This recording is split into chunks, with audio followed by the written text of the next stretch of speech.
சீமான் தான் போல்டா ஃபைட் பண்ணக்கூடிய தலைவர்னு மக்கள் உணர ஆரம்பிச்சுட்டாங்க. சீமான் வந்து 2026 இன்னும் ஒரு ஸ்டெப்பு கடுமையாக ஏறுவார். குறைஞ்சபட்சம் 8-16 குறையாம ஆக்கிடுவார். எடப்பாடி பழனிசாமி அவர்கள் அழைப்பை சீமான் அவர்கள் வந்து அதில் போக வாய்ப்பு இருக்கு. சீமானுக்கு எல்லாம் தெரிஞ்சுதான் இந்த கமெண்ட் அடிக்கிறாரு. சீமானுக்கு தான் வளர்ந்துட்டோங்கிறது நல்லாவே தெரியுது. ஐபி ரிப்போர்ட்டும் அதான் சொல்லுது, ஸ்டேட் இன்டெலிஜென்ஸ் ரிப்போர்ட்டும் அதான் சொல்லுது. 15-20% வாக்கு தாராளமாக சீமான் எடுப்பாருங்கிறது தான் ஐபியை கொடுத்துருக்காங்க. 18% வாக்கெடுத்த என்டிஏக்கும் சீமான் ஈரோடு கிழக்கில் ஹீரோவா நின்னது, ஸ்டாலின் வர்சஸ் சீமான் களமாடினது, தமிழ் தேசியம் வர்சஸ் திராவிடன் களமாடினது, தந்தை பெரியார் வர்சஸ் மேதகு வேலுப்பிள்ளை பிரபாகரன் களமாடினது என்டிஏயும் பாதிச்சிருக்கு. இது சீமானுக்கே தெரியும். விக்கிரவாண்டி ஈரோடு கிழக்கில் கேண்டிடேட் போட்டதுனால பெரிய ஹீரோவாட்ட ஆயினுக்கிறாரு. எடப்பாடி பழனிசாமி களத்தை விட்டு வெளியேறினதுல அவர் பலகீனப்பட்டுட்டாரு. அதுதான் சீமானுக்கு வந்து மக்களவை தேர்தலில் வந்ததோட 2 மடங்கு கூட்டம் அப்படியே அட்டென்டிவா நின்று சீமானுக்கு சீரியஸ் ஸ்பீச்சை வந்து மக்கள் கேட்டாங்கன்னா சீமானை ஏத்துக்கிடுறாங்க. டாக்டர் ராமதாஸ் பெரிய பார்கெனிங் பண்ணுவாரு, என்டிஏல நின்று பார்கெயின் பண்ணுவாரு. தேவைப்பட்டா நான் சீமான சீஃப் மினிஸ்டரா சொல்லணும்னு பார்கெயின் பண்ணுவாரு. முதல்வராக வர்றதுல எனக்கு என் சிஷ்ய முதல்வராக வர்றது எனக்கு மகிழ்ச்சி தான், அதனால எனக்கு ஒன்றும் பாதிப்பு இல்லை. எடப்பாடிக்கு அரசியலே ராமதாஸ் நம்பிதான் இருக்குது. அது விக்கிரவாண்டியில நின்று ராமதாஸ் 3ஆவது தள்ளி இருப்பாருன்னா இந்த பலகீனத்தை அடைஞ்சிருக்க மாட்டார் எடப்பாடி பழனிசாமி. அது துணிச்சல் இல்லாம அவர் விக்கிரவாண்டியில் நிற்காததுல இந்த பலயத்தை அடைஞ்சிட்டாரு. பயந்து போய் ஓடி இருக்க கூடாது அரசியல்ல. சீமான் அதுல துணிஞ்சு நின்னார. உன்னையாட அடிக்க சொன்னேன், பழையதாராட அடிக்க சொன்னேன்னு கேட்டாரு.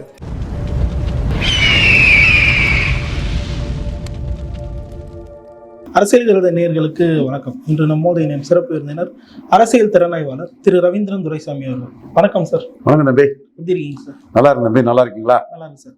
சார், திமுகவுக்கு எதிரான இருக்கக்கூடிய வாக்குகளை வந்து ஒன்றிணைக்க வேண்டும் அப்படின்னு சொல்லிட்டு அதிமுகவின் பொதுச் செயலாளர் எடப்பாடி பழனிசாமி அவர்கள் பிரஸ் மீட் வாயிலாக ஒரு அழைப்பு வந்து விடுத்துள்ளார்.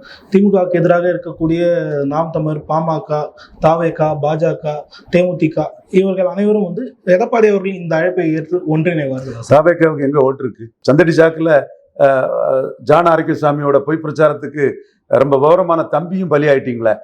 பலகீனமானவனும் பலி ஆவானுங்க. தம்பி எங்க இருக்கு தாவேகாவுக்கு ஓட்டு? இல்ல, திமுக அது ஏட்டு சுரக்கா தம்பி. அது பலன் நிரூபிக்காத ஒரு கட்சி. பவன் கல்யாண் வந்து 2014 ஆந்திரா பிரிவினைக்கு எதிராக சந்திரபாபு நாயுடுக்கும் பாஜகவுக்கும் ஆதரிச்ச மாதிரி பிரச்சாரம் பண்ணலாம். அவரு பலம் எங்க நிரூபிச்சிருக்காரு? அவரு இந்த அடிப்படை உண்மையே தெரியாதவங்களை வந்து மூலச்செலவை பண்ணி அவரு 12 கோடி ரூபாய் பட்ஜெட்ல விஜய் வந்து ஏமாத்திட்டு இருக்கிறாரு. நீ சொல்லு, நான் என்டிஆர் மாதிரி வருவேன், நான் 50% வாக்கெடுப்பேன், ஜெயிப்பேன்னு சொல்லு.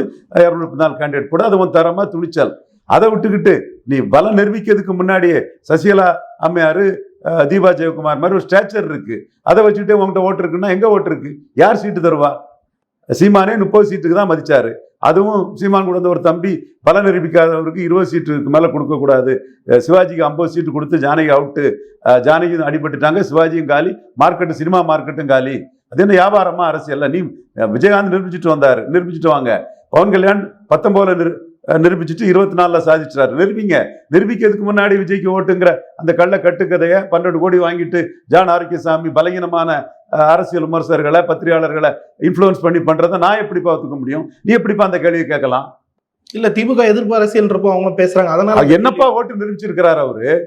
சரி சார், இப்ப தாவேக்காவை தவிர்த்திடலாம் சார். நம்ம தாவேக்காவை தவிர்த்துரு. தாவேக்கா என்டிஆர் மாதிரி நிறுவீங்க நீங்க, அல்லது கமல்ஹாசன் மாதிரி நிறுவீங்க, அல்லது பவன் கல்யாண் மாதிரி நிறுவீங்க, விஜயகாந்த் மாதிரி நிறுவீங்க, இவர் சிரஞ்சீவி மாதிரி நிறுவீங்க. நிரூபிச்சுட்டு பேசுங்க. அது 2, 3, 4 இல்ல 40, 50 எவ்வளவு இருந்துட்டு போட்டு, நான் 4 தாண்ட மாட்டீங்கன்னு நான் சொல்றேன். அந்த 4 உங்க கையில வர்றது வர, இல்ல உங்க கணக்குப்படி 40 போட்டுக்குங்க. அது வர்றது வர இப்ப இன்னைக்கு நீங்க 0. தீபா ஜெயக்குமார், சசிகலா அம்மையாரு, விஜய் 3 பேருமே இன்னைக்கு 0% தான். ஒண்ணும் இல்ல. இன்னைக்கு எடப்பாடி பழனிசாமி அவர்கள் அழைப்பை சீமான் அவர்கள் வந்து அதுல போக வாய்ப்பு கண்டிப்பா போக மாட்டார். கண்டிப்பா சீமான் போக மாட்டார். இந்த இடத்துலதான் சந்தர்ப்பவாதி அரசியல் வியாபாரி விஜய்க்கும், பல நிரூபிக்காத அரசியல் வியாபாரி விஜய்க்கும், கொள்கை வீரனா இருக்கக்கூடிய சீமானுக்குள்ள வித்தியாசம். சீமான் 1% இருக்கும் போதே நாமே மாற்று, நாம் தமிழரே மாற்றுன்னு களத்துக்குள்ள வந்தாரு. வந்து இன்னைக்கு 8% வாக்குல, அது மக்களவை தேர்தலில் 8% வாக்கு எடுத்திருக்கிறாரு. இந்த 8%த்துல 7% எடப்பாடி பழனிசாமியை பலகீனப்படுத்தி தான் எடுத்திருக்கிறாரு. இது சீமானுக்கே தெரியும். தெளிவா இது தெரியும். இன்னைக்கும் சீமான் வந்து விக்கிரவாண்டி ஈரோடு கிழக்கில் கேண்டிடேட் போட்டதுனால பெரிய ஹீரோவாட்ட ஆயினுக்கிறாரு. எடப்பாடி பழனிசாமி களத்தை விட்டு வெளியேறினதுல அவர் பலகீனப்பட்டுட்டாரு. அதுதான் ராஜபாளையம் பக்கத்துல உள்ள செங்கோட்டை, ராஜபாளையம் தென்காசி செங்கோட்டை கூட்டம் வந்து சீமானுக்கு வந்து மக்களவை தேர்தலில் வந்ததோட 2 மடங்கு கூட்டம் அப்படியே அட்டென்டிவா நின்று சீமானுக்கு சீரியஸ் ஸ்பீச்சை வந்து மக்கள் கேட்டாங்கன்னா சீமானை ஏத்துக்கிடுறாங்க. அதே இதுல விக்கிரவாண்டி ஈரோடு கிழக்கு களத்துக்குள்ள வராத எடப்பாடி பழனிசாமி 20% வாக்கெடுத்தவர் களத்துக்குள்ள வராதனாலேயே 4% வாக்குகிட்ட இழந்துட்டாரு. இது என்ன தலைவர் இவரு, மக்களை நம்பி களத்துக்குள்ள வராத ஒரு துணிச்சல் இல்லாத தலைவர்னு இழந்துட்டாரு. அதனாலதான் தேனியில் அவருக்கு வந்து கூட்டம் வந்து அவர் பேச ஆரம்பிக்கும் போதே கலைஞ்சு போச்சு. ஏன் களத்துல இன்னும் ஃபைட் பண்ணாத தலைவர், சீமான் தான் போல்டா ஃபைட் பண்ணக்கூடிய தலைவர்னு மக்கள் உணர ஆரம்பிச்சுட்டாங்க. இந்த புள்ளியில சீமான் வந்து 2026 எடப்பாடியை பலகீனப்படுத்தி இன்னும் ஒரு ஸ்டெப்பு கடுமையா ஏறுவாரு. குறைஞ்சபட்சம் 8-16க்கு குறையாம ஆக்கிடுவார். என் கணக்கு 15 to 20 வரை வருங்கிறது என் கணக்கு. அப்ப அவர் வந்து தெளிவா தான் வளர்ச்சி பாதையில அடிப்படை மாற்றம், அமைப்பு மாற்றம்ங்கிறதுல போறாரு. சிஸ்டம் சேஞ்ச் பண்ணணும் ரஜினி சொன்னார்ல, அதே தான். ரஜினி வரல, சீமான் அந்த இதுல போராடிட்டு களத்துக்குள்ள இருந்து அதை முயற்சி பண்ணிட்டு இருக்கிறாரு. அந்த வகையில அங்கேயும் ஊழல், இங்கேயும் ஊழல், அங்கேயும் சாராயம், இங்கேயும் சாராயம், அங்கேயும் அராஜகம், இங்கேயும் அராஜகம், அங்கேயும் டாஸ்மார்க், இங்கேயும் டாஸ்மார்க், இங்கேயும் ஒரே அரசியல் நடக்குது. அதுல அதிமுக அரசியலை நான் ஏன் ஆதரிக்க போறேன்னு சீமான் தெளிவா சொல்லிட்டாரு. சந்தர்ப்பவாதி, அரசியல் வியாபாரி விஜய் போன்றவங்க எடப்பாடியை ஆதரிக்க போகலாம். அது பலம் நிரூபிக்காமலே எடப்பாடி ஏமாந்தாருன்னா கொஞ்சம் சீட்டை வாங்கிடலாம். அவர் இந்த ஒரிஜினாக்களை வச்சு 45 பேசி ஊடகத்துல பொய் செய்திகளை பரப்பி இது பண்ணா எடப்பாடி ஏமாந்துருவாரு, நமக்கு சீட்டு தந்துருவாருன்னு விஜய் போன்றவங்க நினைக்கிறாங்க. சீமான் வந்து திராவிட சுடுகாடுன்னு பேரறிஞர் அண்ணா பெருந்தகை, மக்கள் தலைவர் எம்ஜிஆர், புரட்சி தலைவர் ஜெயலலிதா அம்மையார், முத்தமிழறிஞர் கலைஞர் இருக்கக்கூடிய அந்த இடத்த வந்து திராவிட சுடுகாடுன்னு அடிச்சு போல்டா நிற்கிறாரு. விஜய்க்கு சுட்டு போட்டாலும் அந்த போல்டு வருமா? 2 பேரையும் ஒரே நேர்கோட்டில் எதிர்க்கிறாரு. கண்டிப்பா தெளிவா சொல்லிட்டாரு. பாஜகவையும் காங்கிரஸையும் எதிர்க்கிறேன், திமுகவும் அதிமுகவும் தான் முல்லை பெரியாறு, கச்சத்தீவு, காவிரி, மீத்தேன், ஈத்தேன், தூத்துக்குடி எல்லாத்துக்கும் காரணம் திமுக தான். திமுக அடிச்சுட்டாரு, நிமிந்து ஹீரோவா நிற்கிறாரு. அரசியல்ல விஜய் காமெடியனா இருக்கிறாரு. அவருக்கு வந்து கொடநாடு கொலை ஒரு அநீதி நடந்ததை சொல்லதுக்கு துப்பு இல்ல, தெம்பு இல்ல, திராணி இல்ல. சந்தர்ப்பவாதியா, அரசியல் வியாபாரியா கொடநாடு கொலையை பற்றி பேசாதவர் இருக்கிறார். அது விஜய் பேசலையா?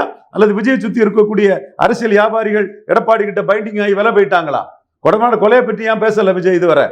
நீங்க மாற்றுன்னு சொன்னா அது செய்யணுமா இல்லையா? அப்ப நீங்க வந்து சந்தர்ப்பாத அரசியல் பண்றீங்க.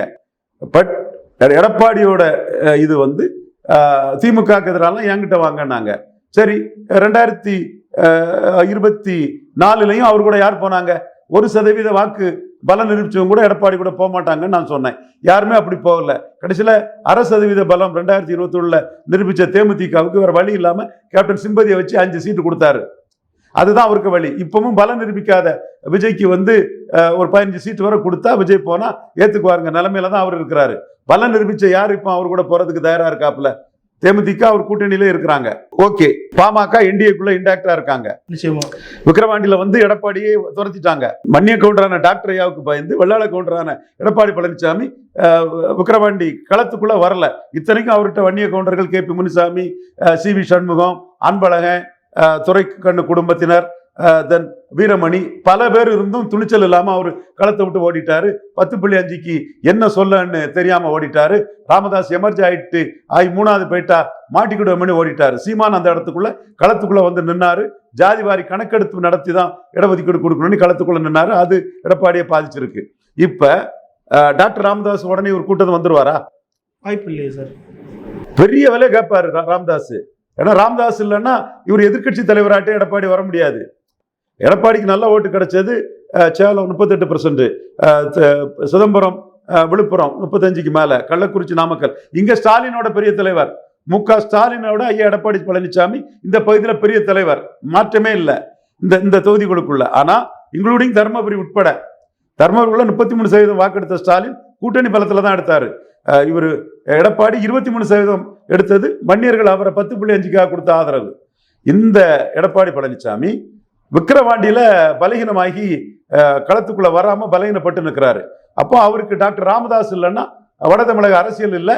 வட தமிழகத்துல தான் அவர் வந்து 3வது இடம் போகாம 2வது இடத்துல தாக்கு பிடிச்சு நின்னாரு. அது ராமதாஸை மீறி தாக்கு பிடிச்சு நின்னாரு. இப்போ வந்து ராமதாஸ் தான் அவருக்கு முக்கியம். இப்ப பேரளவுல அவர் ஒரு வார்த்தையை சொல்லுவாரே தவிர அவருக்கு முக்கியம் டாக்டர் ராமதாஸ் தான். மற்றபடி அண்ணாமலை என்ன சொல்றாரு? ND ஆட்சி அமையும், நாங்க ஆட்சி வந்ததும் கல்லுக்கு வந்து சட்ட அங்கீகாரம் கொடுத்துருவோம். சீமான் அண்ணா கல்லுக்கு ஆதரவா பேசுறதை நான் பாராட்டுறேன்னு அண்ணாமலை பேசுறாரு. அப்ப இவரு கூட இன்னைக்கு வர்றதுக்கு யார் இருக்கா? கிருஷ்ணசாமி அவர் கூட இருந்தார், எடப்பாடி பழனிசாமி கூட. அவர் இந்த அருந்ததியர் உள்ஒதுக்கீட்டுல அவர் ஒரு முடிவு சொல்ல, தேவேந்திர குல வேளாளருக்கும் பறையருக்கும் பாதிப்புன்னு சீமானுக்கு நிலைப்பாட்டை அவரும் சொல்லி அவரும் இன்னைக்கு அந்த கூட்டணிக்குள்ள இல்லாம இருக்கிறாரு. வரலாம், ஏதாவது ஒரு கூட்டணிக்குள்ள அவர் போகலாம். முபாரக் இவர் கூட இருக்கிறாரு, பாஜக கூட ஒரு கூட்டணி போக மாட்டாருன்னு இருக்கிறாரு. சும்மா புலிக்கு பயந்தவன்லாம் என் மேல வந்து படுத்துக்கிறது தான் திமுகவுக்கு எதிரானவன்லாம் என்கிட்ட வந்து படுத்துக்க சொல்றதுதான், என் மேல படுத்துக்கங்கிற சொல்லக்கூடிய வார்த்தை இதுதான். யாரு அவர் கூட போறா? திமுக கூட்டணியில இருந்து யாராவது போயிருக்காங்களா? மெகா கூட்டணி 2024 சொன்னாரு. நான் சொன்னேன் 1% வாக்குப்பலம் கொண்ட ஒருத்தர் கூட அமைக்க மாட்டாருன்னு, உங்களோட வரமாட்டாங்கன்னு சொன்னேன். இப்பவும் திமுக கூட்டணி இன்டாக்டா இருக்குது. நான் மட்டுமில்ல, சீமானும் சொன்னாரு, ஒரு அரசியல் தலைவரா எங்க அண்ணன் திருமாவளவன் எங்கேயும் போக மாட்டாரு, திமுக தான் அவருக்கு ஏதோ வாழ்வு, எங்க அண்ணன் ஜெயித்துட்டு போட்டு அவர் வேற எங்கேயும் போனா காலி ஆயிடுவாருங்கிறத சீமானே சொன்னாரு. நீங்க பார்த்தா தெரியும். அப்ப அந்த பொய் பொருட்டு ஜான ஆரோக்கியசாமி டிவெல்லாம் திருமாவளவன் விஜய் ஏத்துக்கிறாருன்னு நான் சொல்லும்போது, அதெல்லாம் இல்லைங்க, பலம் நிரூபிக்காத விஜய் யாரும் ஏத்துக்க மாட்டாங்கிறத நம்ம சொல்லும்போது சீமானும் அந்த கருத்தை சொன்னார். இப்ப பலம் நிரூபிச்ச யாரு எடப்பாடி கூட வர்றதுக்கு தயாரா இருக்கா? பழைய கூட்டணி தவிர தேமுதிக அதிருப்தியில இருக்கிறாங்க. அவங்க அப்பப்போ இதுல மும்முனை போட்டிக்கு ஆதரவா, மும்மொழி திட்டத்துக்கு அவங்க ஆதரவா பேசிட்டாங்க. பாஜகவுக்கு ஆதரவா பல கருத்துக்களை பேசிட்டு இருக்காங்க, மத்திய பட்ஜெட்டுக்கு ஆதரவா பேசிட்டு இருக்காங்க. பட் எடப்பாடி கூட்டணியில இருக்காங்க, அதை நான் மதிக்கிறோம். இப்ப டாக்டரும் மத்திய அரசுக்கு எதிராக பலம் பேசிட்டு இருக்காரு, என்டிஏ கூட்டணியில இருக்கிறாப்புல. அப்ப இவரு பின்னாடி யாரு அதுல புலிக்கு பயந்தவங்கலாம் என் முதல்ல வந்து படுத்துக்கன்னு சொல்ற மாதிரி இவர் சொன்னா யார் வரப்போறா? திமுக கூட்டணில இருந்து யாரும் வரமாட்டாங்க. ஸ்டாலின் வந்து கொடுக்கறது எம்பி போஸ்ட், எம்எல்ஏ போஸ்ட்னு இதுவரை இருந்துட்டு இருக்கு. அது டிஃபீட் ஆகாத வரை அது நடக்காது. அப்போ திமுக அணியை தோக்கடிக்கணும்னா 1-1 தான் தோக்கடிக்க முடியும். திமுக அணி 47% வாக்குல இருக்காங்க. காமராஜுக்கு 67 இருந்த மாதிரி 62, 57 காமராஜ் வந்து 45% வாக்கு போயிட்டாரு, 46க்கு போயிட்டாரு. அந்த மாதிரி ஒரு 67 காமராஜுக்கு இருந்த மாதிரி இந்தி போராட்டம், உலவாசி ஒரு போராட்டம், எம்ஜிஆர் துப்பாக்கி தூடு, இந்த மாதிரிப்பட்ட ஒரு மக்கள் மாற்றத்தை விரும்பினது, இந்த ஒரு எதிர்ப்பு இன்னைக்கு ஸ்டாலின் இருக்கிறதா நான் பார்க்கல. வலைத்தளங்கள்ல எப்பவும் ஸ்டாலினுக்கு கட்ட எதிர்ப்புன்னு சொல்லக்கூடிய கோஷ்டிகள் இப்பவும் சொல்லிட்டு இருக்கோம். அதுக்குள்ள நான் வரல. பட் எதிர்ப்பே இல்லைன்னு ஸ்டாலின் சொல்ல வரல. எதிர்ப்பு ஸ்டாலினுக்கு இருக்கு, திமுக அமைச்சர்களுக்கு எதிர்ப்பு இருக்கு, திமுக மாவட்ட செயலாளர்களுக்கு எதிர்ப்பு இருக்குங்கிற 100% உண்மையா நான் ஒத்துக்கிறேன். பட் இந்த எதிர்ப்பு ஓட்டு எல்லாம் எதிரணிக்கு வந்ததுன்னா அது ஒரு 1-1 வரணும். அப்பதான் ஸ்டாலினை தோக்கடிக்க முடியும். அந்த 1-1 எடப்பாடி தலைமையில வராது. அது சீமானுக்கே நல்லா தெரியும். அண்ணாமலையே எடப்பாடியை வீழ்த்ததான் நினைக்கிறாரு. எடப்பாடி வீழ்ந்தாதான் தான் எதிர்காலத்தில் சிஎம் வர முடியும்னு அண்ணாமலையே கணக்கு போடுறாரு. அதே மாதிரி மோடியும் எடப்பாடியை வளர்த்து விடுறதுல மோடியும் விருப்பம் இல்லை. 2024 மக்களவை தேர்தலில் 12 சீட்டு கேட்டார் மோடி. 6 சீட்டுக்கு மேல தரமாட்டேன்னு ரெட்டலை வாங்கிட்டு மோடியை டிச் பண்ணிட்டு போயிட்டாரு. Master the art of teaching Edappadi பழனிசாமிங்கிறத நான் ஏற்கனவே சொல்லியிருக்கிறேன். அது போல நிரூபிச்சுட்டாருங்கிறத மோடி அமித்ஷா உணர்றாங்க.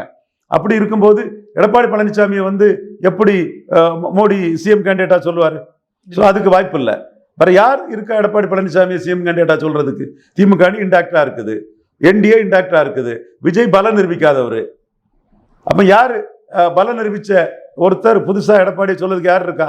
இப்படிதான் அவர் சொல்லிட்டு இருக்கணும். 24க்கு முன்னாடி மெகா கூட்டணின்னாரு. ஒரு கூட்டணி வைக்க முடியாதுன்னு சொன்னா வைக்கல. சீமானுக்கு எல்லாம் தெரிஞ்சுதான் இந்த கமெண்ட் அடிக்கிறாரு. சீமானுக்கு தான் வளர்ந்துட்டோங்கிறது நல்லாவே தெரியுது. ஐபி ரிப்போர்ட்டும் அதான் சொல்லுது, ஸ்டேட் இன்டெலிஜென்ஸ் ரிப்போர்ட்டும் அதான் சொல்லுது.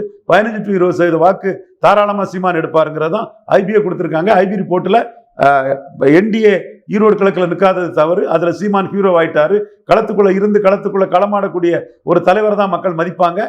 அது ஈரோடு கிழக்கு விக்கிரவாண்டி 2லையும் நிற்காததுல எடப்பாடி பழனிசாமி நான் வன்னியர் ஓட்டு 2% சீமான்ட்ட இழந்துட்டாரு. நான் வேளாள கவுண்டர் ஓட்ட 2% சீமான்ட்ட இழந்துட்டாரு. அதிமுகவே ஒரு 4% வாக்குகளை சீமான்ட்ட இழந்துட்டாங்கிறதான் ஐபி ரிப்போர்ட்டும் ஸ்டேட் இன்டெலிஜென்ஸ் ரிப்போர்ட்டும் பேரு. காரணம், களத்துக்குள்ள துணிஞ்சு நிற்கணும் தான் மக்கள் மதிப்பாங்க. களத்தை விட்டு ஓடின தலைவர்களை மக்கள் மதிக்க மாட்டாங்க. இப்படிதான் கமலஹாசனும் தினகரனும் களத்தை விட்டு ஓடினால இன்னைக்கு அவங்க நிலைமை என்ன ஆச்சு பாத்தீங்களா? ஒரு சீமான் 8% போயிட்டார் களத்துக்குள்ள நின்னதுனால.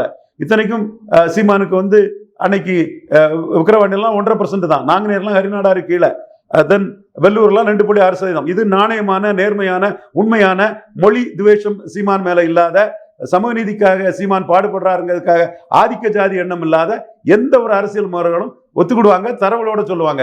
உங்களுக்கு நேர்மை இல்லை, நாணயம் இல்லை, இதை நீங்க கில்லிங் சைலன்ஸ் பண்ணி மறைப்பீங்க, அல்லது ஜான் ஆரோக்கியசாமிக்கு உதவியில நீங்க இதை மறைப்பீங்க. இதுதான் நீங்க நடந்துட்டு இருக்குது. நான் சொல்றது உண்மை, 100% ஃபேக்ட். சீமான் ஒரு சேலத்தில் இருந்தவர் எல்லா தேர்தலையும் நின்னதுனாலையும் 214 நின்னதுனாலையும் தான் இந்த வளர்ச்சிக்கு பெற்றிருக்கிறாரு. சீமானோட பெரிய ஆளான ஆர்கே நகர் வெற்றி வீரர் டிடிவி தினகரன் வெள்ளூர் விக்கிரவாண்டி நாங்குநேரில் நிற்காததுனால இன்னைக்கு அவர் 1% போயிட்டாரு. சீமானோட பெரிய ஸ்டாரான மிகப்பெரிய பாப்புலாரிட்டி கொண்ட கமலஹாசன் வெள்ளூர் நாங்குநேரி விக்கிரவாண்டியில் நிற்காததுனால இன்னைக்கு அவரு ராஜ்யசபா சீட்டு ஒரு அந்தஸ்துங்கிற அந்த இதுக்கு போயிட்டாரு. ரெண்டு பேருக்குமே மெரிட்ஸ் இருக்கு, நான் குறைச்சி மதிப்பிடல யாரையுமே. அதே மாதிரி விஜயும் விக்கிரவாண்டி நாங்குநேரில் விக்கிரவாண்டி ஈரோடு கிழக்குல நிற்காதனால சீமான்ட்டு அடிபட்டு போனாரு விஜய். கமலஹாசன் 2.0 வாட்டு விஜயும் போயிட்டாரு. ஸோ கமலஹாசன் 2.0 வாட்டு மாறி போன பல நிரூபிக்காத விஜய் தான் களத்துக்குள்ள வராத எடப்பாடிக்கு வந்து ஒரு கூட்டணி கட்சியா போனோம். வேற பல நிரூபிச்ச யாரும் எடப்பாடி கிட்ட இப்ப கூட்டணி போக மாட்டாங்க. டாக்டர் ராமதாஸ் பெரிய பார்கெனிங் பண்ணுவாரு. அவர் வந்து நான் என்டிஏல நின்று பார்கெயின் பண்ணுவாரு. தேவைப்பட்டா நான் சீமான சீஃப் மினிஸ்டரா சொல்லணும்னு பார்கெயின் பண்ணுவாரு. எடப்பாடி சந்திப்பும் நடந்தது இல்ல சார், அதுவும் கண்டிப்பா. அதுலயே அவரு தம்பி முதல்வராக வர்றதுல எனக்கு என் சிஷிய முதல்வராக வர்றது எனக்கு மகிழ்ச்சி தான். அதனால எனக்கு ஒன்றும் பாதிப்பு இல்லை. எடப்பாடி முதலமைச்சராக வந்தா என்ன விழுங்க பாப்பாப்புல, மரவிழிங்க மகாதேவ மாதிரி என்ன விழுங்க பாப்பாப்புல. ஒரு கையில 10.5 ஒரு கையில 23 சீட்டுன்னு என்ன ரொம்ப குறைஞ்ச சீட்டுக்கு என்ன தள்ளினது எடப்பாடி பழனிசாமி தான். அதே மாதிரி உள்ளாட்சி தேர்தலில் என்னை ஏமாத்த பார்த்தது எடப்பாடி பழனிசாமி தான். ஸோ நான் வந்து திமுக காலையில் ஒரு அணி மாநில ஒரு அணி சேருவேன்னு சொல்லி திமுகவில் சேர்ந்ததாட்டே என்ன விமர்சனம் பண்ணது எடப்பாடி பழனிசாமி தான். எல்லாமே எனக்கு நன்றாகவே தெரியும். அதனால நான் வந்து எடப்பாடி பழனிசாமியை ஸ்ட்ரெங்தன் பண்ணி விடுறதை விட நாம் தமிழர் சீமான் பலப்படுறது நான் எதிர்கால அன்புமணி அரசியலுக்கும் நல்லது, பாமக அரசியலுக்கும் நல்லதுங்க நான் உணர்ந்திருக்கேங்கிறது தான் அவர் வந்து சீமான்ட்ட அந்த விவசாய 2 பேரும் கோரா வளருவாங்கன்றது தான் அவரோட சொன்ன இது. அப்ப ஏன் இது கிளியை வளர்த்து பூனைகிட்ட கொடுத்த மாதிரி ஆட்டை கொண்டு புலிகிட்ட விட்ட மாதிரி எங்க ஓட்டெல்லாம் எடப்பாடிகிட்ட கொண்டு விட்டுக்கிட்டு நாளைக்கு எடப்பாடியை வளர்த்து விட்டுக்கிட்டு வன்னியர்கள் ஏமாளியா இருக்கிறதுக்கு நாங்க தயாரா இல்லை. அவர் எங்களை கண்டு விக்கிரவாண்டியில பயந்த இடத்துல அவரை பிடிச்சிக்கிட்டோம். அவருக்கு பயம் எங்களுக்கு தெரிஞ்சிட்டுங்கிறத அவர் உணர்றாரு. அந்த வகையில் அவர் இன்னைக்கு வந்து எடப்பாடி பழனிசாமி வந்து டாக்டர் ராமதாஸுக்கிட்டே கூட்டணி போகணும்னாலும் 35 சீட்டுக்கு மேல கேட்பாரு. ராஜ்யசபாலாம் அவர் பெருசா ஒன்றும் மதிப்பாருன்னா கருதல. அது எந்த வகையிலன்னு எனக்கு சொல்ல தெரியல. பட் 35 சீட்டுக்கு மேல கேட்பாரு. நான் இல்லைன்னா நீங்க எதிர்கட்சி தலைவர் ஆயிட முடியாதுன்னு டாக்டர் ராமதாஸ் சொல்லுவாரு. அதுதான் உண்மையான அரசியல். அரசியலே இவரை நம்பிதான் இருக்கு எடப்பாடி. வட தமிழக எடப்பாடிக்கு அரசியலே ராமதாஸ் நம்பிதான் இருக்குது. அது விக்கிரவாண்டியில நின்று ராமதாஸ் 3ஆவது தள்ளி இருப்பாருன்னா இந்த பலகீனத்தை அடைஞ்சிருக்க மாட்டார் எடப்பாடி பழனிசாமி. அது துணிச்சல் இல்லாம அவர் விக்கிரவாண்டியில் நிற்காததுல இந்த பலயத்தை அடைஞ்சிட்டாரு. சிபி சண்முகத்துக்கு இந்த உண்மை தெரியும், வெளியே பேச மாட்டாரு. கேபி முனுசாமிக்கு இந்த உண்மை தெரியும், வெளியே பேச மாட்டாரு. வீரமணிக்கு இந்த உண்மை தெரியும், வெளியே பேச மாட்டாங்க. அன்பழகனுக்கு இந்த உண்மை தெரியும், வெளியே பேச மாட்டாங்க. பயந்து போய் ஓடி இருக்க கூடாது அரசியல்ல. சீமான் அதுல துணிஞ்சு நின்னார. ஒன்னையாட அடிக்க சொன்னேன், பழையதானாட அடிக்க சொன்னு கேட்டாரு. காஸ்ட் சர்டிபிகேட்டா கேட்கிறா ராஜேந்திர சோழனுக்குன்னு கேட்டார். அதெல்லாம் வந்து வட தமிழகத்தில் உள்ள பிரஜா சமூக மக்கள் வந்து உணர்றாங்க. சீமான் போல்டான லீடர். எடப்பாடி ராமதாஸை கண்டு பயந்து களத்தை விட்டு ஓடிட்டாருங்கிறத உணர்றாங்க. இப்போ களத்தை விட்டு ஓடின எடப்பாடி பழனிசாமிக்கு ராமதாஸுக்கு 35 எம்எல்ஏ சீட்டுக்கு மேல கொடுத்தாதான் எதிர்கட்சி தலைவராட்டே வர முடியுங்கிறது ஒரு நிலைமை. இதுதான் உண்மை. சீமானுக்கு எல்லாம் தெரியும். என்றாலும் ஒரு ஜாலியா ஒரு வரவேற்கணும்னு சொல்லிட்டு போறாரு. இந்த விவகாரத்தில் வந்து தனித்து தான் போட்டி இதுன்னு சொல்லிட்டு சீமான் அவர்கள் சொல்லித்தாரு. அரசியல் காய் நகர்த்தகளில் பார்த்தா 2026 தேர்தலில் வந்து 3 முனை அல்லது 4 முனை போட்டி தான் நிலவும் சொல்லிட்டு தெரிய வருது. இதில் தனித்து நிற்கிற சீமான் அவர்களுக்கு இது எந்த அளவுக்கு வந்து ஒரு வளர்ச்சி கொடுக்கும், இல்லை எதுவும் பின்னாடி வந்து சந்திக்க நேரிடுமா சார்? வளர்ச்சி கொடுத்தாச்சு. எப்படி மீண்டும் மீண்டும் திரும்ப அதே சொல்றேன். எப்படி வெள்ளூர் நாங்குநேரி விக்கிரவாண்டிய கமலஹாசன் தினகரன் கோட்டை விட்டதுனால சீமான் 8% வந்தாரோ அதே மாதிரி விக்கிரவாண்டியையும் ஈரோடு கிழக்கையும் கோட்டை விட்டதுனால எடப்பாடி பழனிசாமி டவுன் ஆகுறாரு. சீமான் எடப்பாடி பழனிசாமி பலகீனமடையுடைய வாக்க சீமான் வாங்குறாரு. இன்னும் நான் சொன்னேன் என்டிஏ நிக்கணும் ஈரோடு கிழக்குலன்னு சொன்னேன். வாசன் சொதப்பிட்டு போயிட்டாரு. அது என்டிஏக்கும் பலகீனம். 18% வாக்கெடுத்த என்டிஏக்கும் சீமான் ஈரோடு கிழக்குல ஹீரோவா நின்னது. திமுக எதிர்த்து களமாடினது. ஸ்டாலின் வர்சஸ் சீமான் களமாடினது. தமிழ் தேசியம் வர்சஸ் திராவிடன் களமாடினது. தந்தை பெரியார் வர்சஸ் மேதகு வேலுப்பிள்ளை பிரபாகரன் களமாடினது. என்டிஏயும் பாதிச்சிருக்கு. இவங்க மற்றவங்க விவரம் தெரியாம அரசியல் புரியாம பிஜேபிக்கு பி டீம் தான் டம்மி தான் இல்ல, பிஜேபியை பாதிப்படைய செய்ய போறாரு சீமான். இந்து நாடார்கள் மத்தியிலும் பிராமணர்கள் மத்தியிலும் கூட பிஜேபியை சீமான் பாதிப்படை செய்துக்குள்ள சூழ்நிலை என்டிஏ வந்து ஈரோடு கிழக்குல விட்டு கொடுத்துட்டாங்க. நான் தெளிவா சொல்லக்கூடியவன் தான். அதிமுக செய்த தவிர என்டிஏவும் செய்துட்டாங்க. நான் வந்து அன்னைக்கு தம்பி இவன் செந்தில்வேல் அப்ப என்டிஏ ஆமா என்டிஏ தப்பு பண்ணிட்டாங்கன்னு கிடப்பேன். நான் என்டிஏன்னா சொல்ல மாட்டேன்னு நினைச்சாப்பல. ஆமா தப்பு தான். இதே அண்ணாமலை தானே இங்க எடப்பாடியும் அடிச்சு அன்புமணி ஒரு கேண்டிடேட்டை போட்டு 29% வாக்கெடுத்துக்கிட்டு இந்திய அலையன்ஸ் வெர்சஸ் என்டிஏன்னு நிரூபிக்கிட்டு பெரிய ஹீரோவா விக்கிரவாண்டியில டாக்டர் ஐயா செல்வாக்குல நின்னாரு. அந்த இடத்துக்குள்ள போலரைசேஷன் தான் வரும். எடப்பாடி ஒரு ஆளே இல்லைன்னு எடப்பாடியை லெப்ட் ஹேண்ட்ல டீல் பண்ணிடல. அந்த 29% வாக்குகளை அண்ணாமலை எடுத்து காட்டினாரு. ஒரே குட்டையில் உரிய மட்டைகள்னு பெருந்தலைவர் காமராஜ் சொன்னதையும் காமராஜ் பிறந்தநாள திருச்சியில பண்ணியும்ல அவர் அண்ணாமலை பண்ணாரு. அதே பிஜேபி வந்து இங்க ஜி.கே. வாசனை சொல்லி நிக்க வச்சிருக்கணும்ல. அப்போ ஜி.கே. வாசன் அண்ணாமலைக்கு அநீதி இழைக்கதா கருதி எடப்பாடிக்கும் அநீதி இழைச்சி சீமான வளர விட்டுட்டாரு ஜி.கே. வாசன். ஜி.கே. வாசன் அங்க நிற்காதது சீமானுக்கு பெரிய வளர்ச்சி. அப்போ அது ராமதாஸுக்கும் பெரிய பிளஸ். எப்படி என்டிஏல டாக்டரையா நிற்க முடியும், இப்ப ஜி.கே. வாசன் நிற்க முடியாது. ஜி.கே. வாசன் அந்த அங்கங்க நெகோசியேஷன் பொலிட்டிக்ஸ் பண்ணிட்டு இருக்கிறாரு, லீடரா இல்ல. அது எடப்பாடிக்கும் மைனஸ், இங்க டாக்டரையாவுக்கு பிளஸ், அங்க வந்து என்டிஏக்கும் மைனஸ். ஏன்னா இங்க ஒரு தலைவரா வந்து ப்ரொஜெக்ட் ஆகிறாரு, அங்க வந்து ஒரு தனிநபரா மட்டும் தான் பார்க்கப்படுறாருன்ற மாதிரி. கண்டிப்பா. ஸோ இந்த நிலைமையில எடப்பாடி பழனிசாமிக்கு வந்து நாடார்கள் எதிர்ப்பு இருக்கு, முக்குலத்தோர் பன்னீர்செல்வத்தால் எதிர்ப்பு இருக்கு, நான்வன்னியர் நான்வெள்ளாள கவுண்டர் எதிர்ப்பு இருக்கு. அவரை முன்னிலைப்படுத்தி எங்க ஜெயிக்க முடியும்? அதுவே ஸ்டாலினுக்கு பெரிய பலமாயிருமே. காஸ்ட் நியூட்ரல் இசை வேளாளர் ஸ்டாலினுக்கு எதிராக தேவர் எதிர்ப்பையும் நாடார் எதிர்ப்பையும் நான்வன்னியர் எதிர்ப்பையும் நான்வெள்ளாள கவுண்டர் எதிர்ப்பையும் ராமதாஸை கண்டு பயந்து ஓடின எடப்பாடியை முன்னிறுத்தினா நல்லா இதாயிருமே. ஸ்டாலினுக்கு தான் கூடுதல் லாபம் வரும். ஸோ எடப்பாடி பழனிசாமி சொல்ற மாதிரி அவர் தலைமையில எல்லாம் ஆட்கள் போறதுக்குள்ள சூழ்நிலை இல்லை. மோடியும் 24 அவர் கோட்டை விட்ட அவருக்கு வாய்ப்பை பிரைமினிஸ்டரா இருக்கும்போது கூட நிற்காத அவருக்கு முதலமைச்சர் வேட்பாளராக மோடி சொல்றதுக்கும் வாய்ப்பு இல்லை. தமிழக அரசியல் பல திருப்பங்களும் மாற்றங்களையும் கொடுக்கும், பொறுத்திருந்து பாருங்க. சீமானுக்கு அந்த நிலைப்பாடு சேஃபான நிலைப்பாடு. ஸ்டாலின் கூட்டணி தான் இன்னும் தெளிவா இருக்கிறாரு, சீமான் தனிச்சு தான் தெளிவா இருக்கிறாரு. ஸ்டாலின் சீமானை தவிர யாரும் தெளிவான நிலைப்பாட்டில் இன்னைக்கு இல்லை. தெளிவான நிலைப்பாட்டு உள்ளவங்கள மக்கள் ஆதரிப்பாங்க. ஸ்டாலின் தெளிவான நிலைப்பாட்டில் இருக்கிறது அவர் ஒத்துக்கிட்டாரு. கூட்டணி தான் எனக்கு பலம்னு சொல்லிட்டாரு. கூட்டணி இல்லாமல் ஒன்னால முடியுமானா அவர் அந்த சேலஞ்சுக்கே போகல. கூட்டணி பலத்தில் தான் நாங்கள் ஜெயிக்கணும்னு அக்செப்ட் பண்ணிட்டு போயிட்டாரு. ஸோ ஸ்டாலின் வந்து கூட்டணி பலத்தில் ஜெயிக்கங்கிறாரு, சீமான் தனிச்சு நின்று சாதிப்புங்கிறாரு. இந்த நிலைமையில 2 பேர் தான் கிளியரா இருக்கிறாங்க. மக்களும் வந்து கிளியரா இருக்கவங்கள தான் பார்ப்பாங்க. எடப்பாடி குழப்பம், என்டிஏ மோடி தெளிவா இருந்தாலும் இங்க உள்ளவங்க குழப்பிட்டு இருக்காங்க சில தலைவர்கள். பலம் நிரூபிக்காத விஜய் சர்வ குழப்பம். இதுதான் இன்னைக்குள்ள நிலைமையா இருக்கு. டாக்டர் ஐயா ஹெவியா பார்கெயின் பண்ணலாம்னு நினைக்கிறாப்புல, தேமுதிக பார்கெனிங் பவர் நமக்கு இருக்குன்னு நினைக்கிறாங்க. ஸோ இதெல்லாம் 2026 ஜனவரியில தான் அந்த பார்கெனிங் இதெல்லாம் வரும். அதுக்கு முன்னாடி எடப்பாடி கிட்ட யாரும் போக போறதில்லை. இதுதான் உண்மை நிலைமை. சீமான் அவர்கள் வந்து கிளியரா இருக்காருன்னு சொல்றீங்க. தமிழக அரசியல் வந்து நீங்க சொல்ற பல விஷயங்கள் வந்து தமிழக அரசியல் களத்திலே நடந்து தான் வருது. ஆனா வந்து பிரசாந்த் கிஷோர் அவர்கள் வந்து சீமான் அவர்களும் நாம் தமிழர்களும் ஒரு பொருட்டாவே ஏற்றுக்கிறதுல சமீபத்தில் அவர் கொடுக்கக்கூடிய காணொலிகள்லாம் வந்து நாம் தமிழர் வந்து புறக்கணிச்சுட்டு தான் வராங்க. இதன் காரணம் என்ன சார்? அவரு பொருட்டா எடுக்கலன்னா என்னங்க ஆயிரப்போகுது? விஜய் வெத்து வெட்டு செல்லாத நோட்டு இனி ஆயிட்டாருன்னு பிரசாந்த் கிஷோருக்கே தெரியும். பணம் கொடுக்குறாரு, பணத்தை வாங்குறாரு. ஜான் ஆரோக்கியசாமி பணம் கொடுக்குறாரு, பணத்தை வாங்குறாரு. ரவீந்திரன் துரைசாமிக்கு எதிராட்டும் சீமானுக்கு எதிராட்டும் அவங்க பரப்புனா தானங்க அவங்களுக்கு சோறு, அப்படி தானங்க அவங்களுக்கு காசு கிடைக்கும். காசுக்கு வேலை பார்க்குறாங்க அவங்க, அதை பண்ணத்தானங்க செய்வாங்க. இப்போ சீமான் தான் விஜய்க்கு வந்து பெரிய செக்கு. சீமான் வந்து கொடநாடு கொலையை பற்றி பேசுறாரு. விஜய் அதில் சந்தர்ப்பவாதியாட்டு பிழைப்புவாதியாட்டு வியாபாரியா இருக்காருங்கிறத எப்படி ஜான் ஆரோக்கியசாமி மறைச்சிக்குவாரு, எப்படி ஆதவ அர்ஜுனா மறைச்சிக்கிடுவாரு, எப்படி பிரசாந்த் கிஷோர் மறைச்சிக்குவாரு. அப்போ சீமானை குறை சொல்றத தவிர அவங்களுக்கு வேற என்ன இருக்குது? பொள்ளாச்சி பாலியல் இதை பற்றி சீமான் பேசுறாரு. அதை பேசுறதுக்கு வழி இல்லாம தனிச்சு நிற்கிறதுக்கு முதுகெலும்பு இல்லாம எடப்பாடி தரக்கூடிய சீட்டை வாங்கிட்டு போயிடலாமான்னு கனவுல இருக்கிறாரு விஜய்.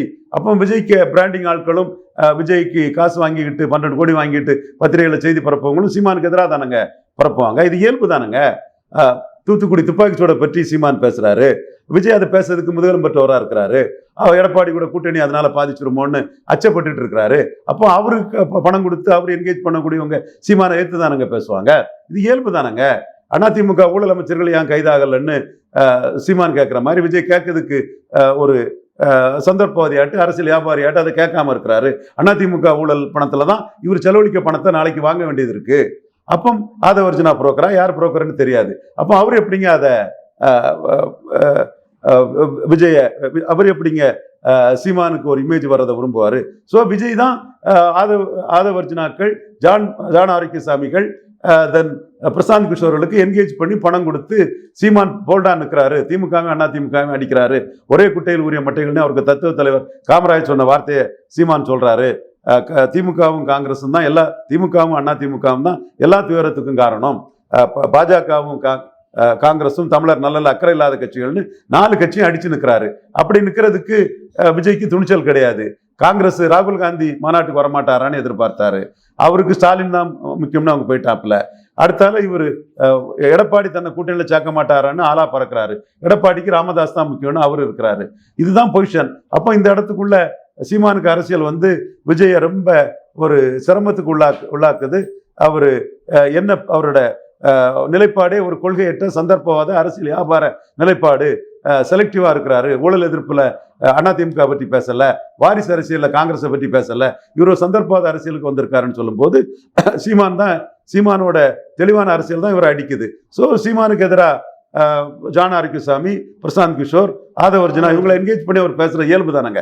இதை மக்கள் புரிஞ்சுக்கிடணும். நாம் தமிழர் தம்பிகள் அரசியல் வியாபாரி விஜயங்கிறத ரொம்ப கிளியர் அண்ட் கட்டா சொல்லிருக்கீங்க. அவர் என்னதான் திமுக அதிமுக ஒரே போரையில எதிர்த்தாலும் அது தாவேகாவுக்கு மறைமுகம் வைக்கக்கூடிய செக்கு தான்ன்றது ஒரு திருப்பு முனையா தானே சார் இருக்கு. தாவேகாவுக்கு இயல்பாட்டே உள்ள செக்கு. தாவேகாவும் இதை சொல்லிட்டு போலாமா? யார் தடுத்தா? நிச்சயமா தாவேகாவும் இதை சொல்லிட்டு போலாம. அதுல யார் தடுத்தா? அவங்க சந்தர்ப்பவாதியா அரசியல் வியாபாரியா இருக்கிறாரு. ரசிகர்கள் எடப்பாடிட்டு விற்கலான்னு இருக்கிறார். இதான் உண்மை நிலைமை. பல்வேறு கேள்விகளை தெளிவாக சார். நேரத்துக்கு